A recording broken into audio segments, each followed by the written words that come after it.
And because of their saying, "We slew the Messiah, Jesus, son of Mary, Allah's messenger," they slew him not, nor crucified him.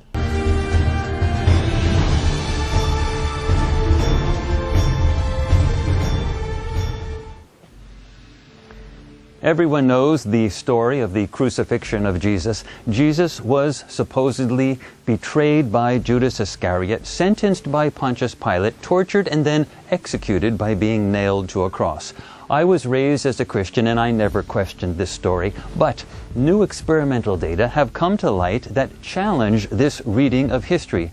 If you stick with me, I am going to tell you the most amazing story you ever heard.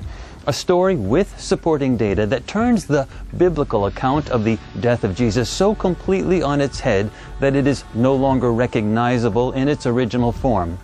I am going to show you the recently collected evidence supporting this new take on what apparently actually happened over 2,000 years ago in Jerusalem, evidence that indicates that Jesus was never crucified and that someone else was crucified in his place. One of the most startling claims by Seth is that Jesus Christ was never crucified. He states that both Jesus and Judas Iscariot knew that the authorities were soon going to arrest and execute Jesus since he was gathering such a large following. Apparently, in the higher realms of existence, dramatic confrontations between good and evil simply do not exist. And Jesus felt no desire to go through such an unnecessary and painful drama just because of human misunderstanding. But some of Jesus' followers felt that biblical prophecy required such a conflict and even a sacrifice. And Jesus, seeing no alternative, allowed this to happen, to let humanity work this out in its own way. From Seth's session number 591, published in the book Seth Speaks, here are Seth's own words. Christ, the historical Christ, was not crucified. He had no intention of dying in that manner, but others felt that to fulfill the prophecies in all ways, a crucifixion was a necessity. Christ did not take part in it. There was a conspiracy in which Judas played a role, an attempt to make a martyr out of Christ. The man chosen was drugged, hence the necessity of helping him carry the cross, and he was told that he was the Christ. He believed he was. He was one of those deluded. But he also himself believed that he, not the historical Christ, was to fulfill the prophecies. Mary came because she was full of sorrow for the man who believed he was her son. Out of compassion, she was present. Now, regarding the post-crucifixion period, Seth states, Christ was a great psychic. He caused the wounds to appear then upon his own body, and appeared both physically and in out-of-body states to his followers. He tried, however, to explain what had happened and his position, but those who were not in on the conspiracy would not understand and misread his statements. Now finally, Seth adds, Peter 3 times denied the Lord, saying he did not know him because he recognized that that person was not Christ. The plea, Peter, why hast thou forsaken me, came from the man who believed he was Christ, the drugged version. Judas pointed out that man. He knew of the conspiracy and feared that the real Christ would be captured. Therefore, he handed over to the authorities a man known to be a self-styled Messiah, to save, not destroy, the life of the historical Christ. The actual historical figure of Yeshua ben Yosef, the person currently and popularly known as Jesus, at the target time specified below. The viewer is to focus only on the actual person in his actual historical reality, regardless of any culturally accepted historical view or interpretation of this reality, and regardless of any written historical account of this reality, regardless of any and all popularly accepted views or interpretations. The viewer is to locate the actual person of Yeshua ben Yosef during the moment of his physical death, which for this target means the moment when his physical body ceased to function in the normal manner as a living physical human. The viewer is to describe the surroundings of Yeshua ben Yosef during this event. The viewer is to perceive the manner of physical death for Yeshua ben Yosef. Now, The words used in the target regarding the actual historical person and regardless of any popular or culturally accepted views or interpretation are common to all of the targets used in this study. For brevity, I will not repeat those words when I describe other targets later. All of the exact wordings plus all other supporting information for this project can be found on the website www.crucifixionruse.com. Also, it is good to note up front that all of the 6 targets involved in this study were designed to triangulate the entire crucifixion drama from a number of directions, seeking corroborating data from all sides. Thus, we have the following 6 targets. 1. Jesus when he died. 2. Judas Iscariot when he is leading the authorities to arrest the person who the arresting authorities believe to be Jesus. 3. The location of the historical Jesus when Judas Iscariot leads the authorities to arrest the person who the arresting authorities believe to be Jesus. 4. Judas Iscariot during the time of his own death. 5. The location of the historical Jesus during the specific time that is now popularly referenced as the crucifixion of Jesus. And 6. The person who authorities identified as Jesus and killed at the time of his death, regardless of who that person may actually have been. The actual target descriptions are more detailed, but you get the idea of how the triangulation approach is used. Daz found the target subject inside a large structure that appears heavy in its construction. There seems to be more than one layer or story for this structure. The structure had a central rectangularly shaped opening or doorway that appears to lead to a connecting tunnel. Again, this is a very solid and heavy man-made structure. The target subject is a male who is a strong, charismatic, and well-liked leader. He is surrounded by a group of people who are part of a team who appear to be devoted to this leader. The primary target subject appears to be communicating with the other subjects at this meeting, but also with others at what seems like vast distances, where the method of the long-distance communication is not clear to the viewer. There are heightened emotions among the subjects at the meeting, excitement and even surprise at the scale of an apparent event. It is like the people at the meeting are waiting for something to happen, or expecting something big to happen. There is a sense that they are waiting for some communication to arrive, something that will allow them to coordinate a response to some event. Now, the leader himself might best be described as an effective community organizer. He is both worried and hopeful, and he also is surprised at the scale of something that has happened.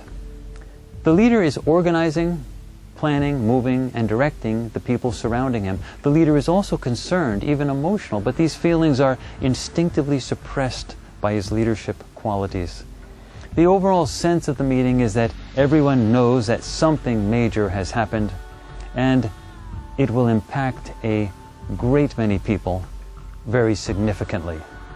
They know that they are watching history in the making, watching it unfold in front of their own eyes. Everyone is very busy and supportive of the events, and they are making plans. There is an active debate at the meeting. Again, orders are being given, actions and responses are being planned, and the leader is in the middle of communicating a plan to respond to a situation that has developed. There is a clear chain of command among those in attendance, with an almost hierarchical sense of an operational structure for the group, one that filters information and plans from the top down. He felt very busy, and he felt like he was doing a lot of communicating. He felt very connected to other people, and I felt that this connection was over vast distances. It felt like he was giving a two-way communication over this vast distance. He's also a leader, has great leadership qualities, and people recognise this and flock to him because of it. He's well liked, and I felt that he was leading a team in an endeavour during this target. And he was also a good organiser of people. He and the people around him were waiting for something. They were expectant and expectantly waiting for a situation to arise or occur. And I felt that there was a real sense of emotional pressure around this. I also felt that the main target life is working with others as part of a team or a unit. So he was in charge and there was this group of people working around him to achieve this goal. This all felt very reactionary in nature, and it felt like a very serious, almost work-like environment.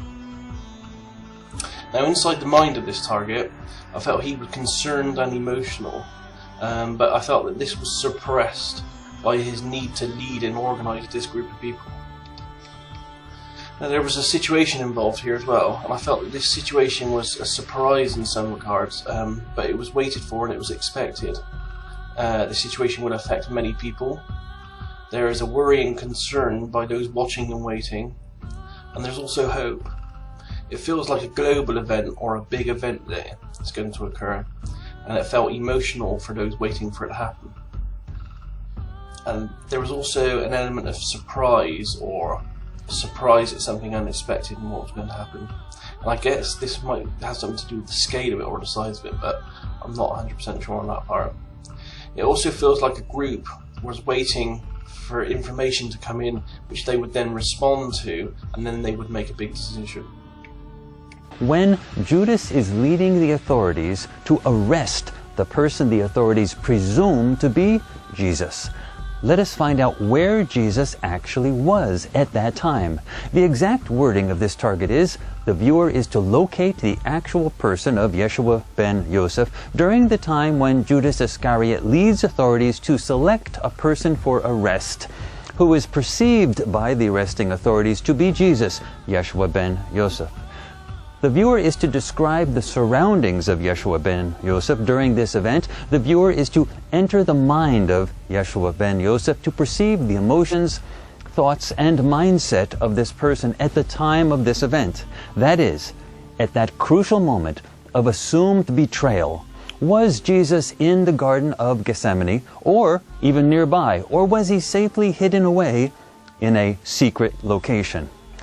What are our expectations for this target? Well, if the biblical interpretation is correct, then Jesus should be located in the Garden of Gethsemane at this time. He should be surrounded by other people, and his emotional state would likely be upset since he is being betrayed by a good friend and arrested.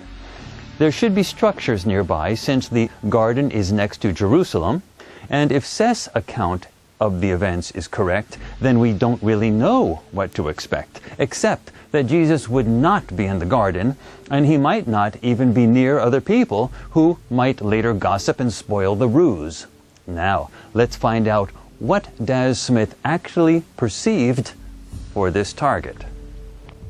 The viewer finds a tanned or dark-skinned male who is located outside in an arid region near a body of water, or possibly a dried-up former body of water. The location has the feeling of a beach with nearby dunes. It is a desolate area with a wide expanse that is far away from man-made structures. It makes the viewer think of salt flats, ancient and eroded by water. He states that it is like a dry seabed. The viewer also senses that the target subject is an important person and he is alone. The target subject is very fit physically, and he reminds the viewer of a teacher. He is happy, content, very relaxed, and quite sure of himself. He is thinking of plans, and he is talking and moving his hands, although there is no one physically nearby him. There is more, but let's hear how Daz himself describes his perceptions for this target. I felt the land was undulating, it had a wide vista, it felt pretty desolate and pretty empty. It felt very natural, with no or very little man-made structures in the vicinity. And the land felt very soft. It felt like it was moving and malleable, almost like soft sand or very dusty land. I felt the land dropped slightly, it had a layered structure to it. Some of this felt exposed to the elements. It felt very dry, dusty, unmoving. The nearest recognisable feature I could find was approximately 3 miles from this target location. Now this felt like a raised, layered, and messy covered structure. It feels slightly old, it felt abandoned and left to nature. This was very exposed as well to the elements. The life itself at this target. The life was male, he was tall, he was dark skinned or tan skin, and he felt very confident, very sure of himself. He was very content with life and he seemed very happy. He had an athletic build, or he was thin and fit looking. I felt this life form was a very good communicator, and I sensed at the time I was looking at him here that he was communicating again with someone over a distance, but I didn't see anyone that he was talking to, but I had the sense that he was talking to someone. The target, as I said, felt relaxed and confident, and I felt that he was moving a lot. He's always moving a lot, he's always on the go, and he's very good at communicating, and he uses his hands a lot like this to emphasize his meanings.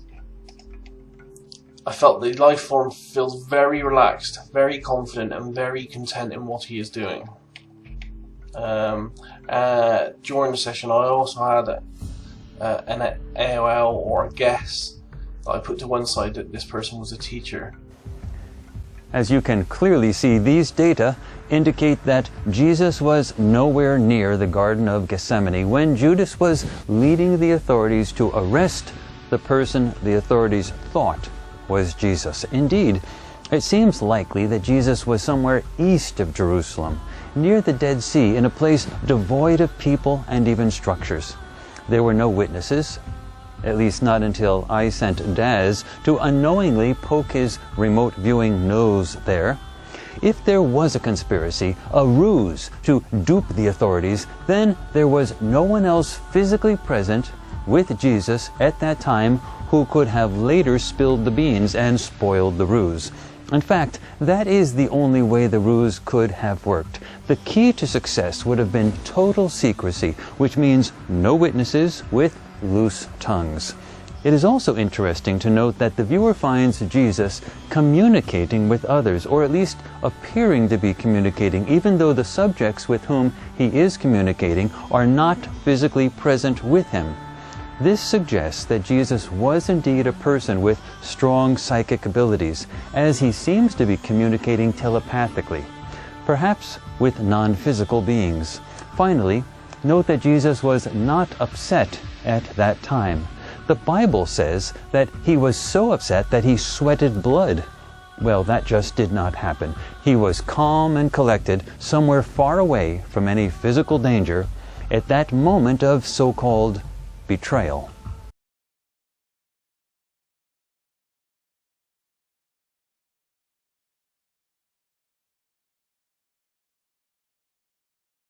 And because of their saying, "We slew the Messiah, Jesus, son of Mary, Allah's messenger," they slew him not, nor crucified him, but it appeared so unto them. And lo, those who disagree concerning it are in doubt thereof. They have no knowledge thereof, save pursuit of a conjecture. They certainly slew him not.